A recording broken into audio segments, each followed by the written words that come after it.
కనిపిస్తుంది. మరి మరిన్ని అమెరికా వాహన సంస్థలు ఈ బాటలో ఉన్నాయంటారా? ఇండియన్ కార్ ఇండస్ట్రీ కనుక చూసుకుంటే ఈ ఆటోమొబైల్ సెక్టర్ లో ఎస్పెషల్లీ 4 మిలియన్ కార్స్ ఏ ఇయర్ భారతదేశంలో సేల్ అవుతున్నటువంటి అంశం. అలాగే వరల్డ్ లో ఎనీ లార్జెస్ట్ ఈ కార్ మ్యానుఫ్యాక్చరర్ వాళ్ళు భారతదేశంలో తమ వ్యాపారాలు కొనసాగించాలని చూస్తున్నారు.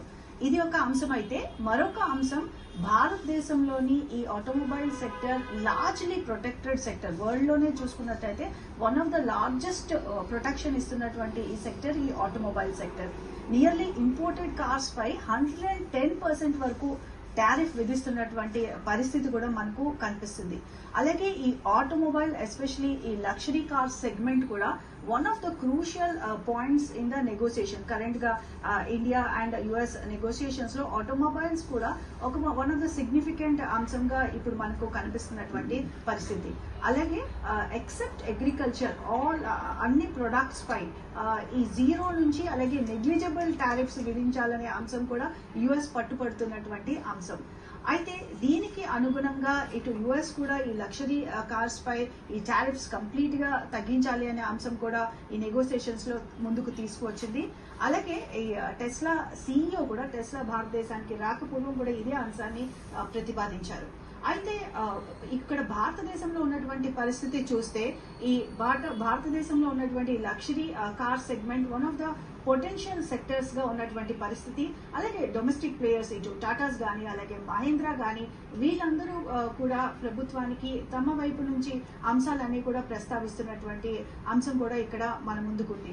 అలాగే ఈ డొమెస్టిక్ మ్యానుఫ్యాక్చరింగ్ సెక్టర్ ఒకవేళ ఈ టారిఫ్స్ కనుక తగ్గించినటువంటి పరిస్థితుల్లో ఈ డొమెస్టిక్ మ్యానుఫ్యాక్చరింగ్ ఈ ఆటోమొబైల్స్ ఎస్పెషల్లీ ఈ కార్స్ సెక్టర్ కూడా ఇంపాక్ట్ అయ్యే పరిస్థితులు కూడా మనకు కనిపిస్తున్నాయి. అలాగే ఇక్కడ ఉన్నటువంటి ఈ డొమెస్టిక్ ఇన్వెస్ట్మెంట్స్ కూడా చాలా వరకు తగ్గే పరిస్థితి కూడా మనకు కనిపిస్తున్నటువంటి అంశం.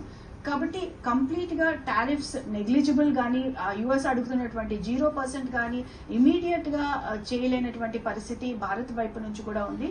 అలాగే ఇటు భారత్ కూడా కంప్లీట్ గా ఇప్పటికే తను నియర్లీ 30 ప్రొడక్ట్స్ పై టారిఫ్ తగ్గించినటువంటి అంశం. దానిలోని ఇంపోర్టెడ్ 2 వీలర్ సెగ్మెంట్ పై కూడా టారిఫ్స్ బాగా తగ్గించినటువంటి అంశం కూడా ఇక్కడ మనం గుర్తు చేసుకోవాలి.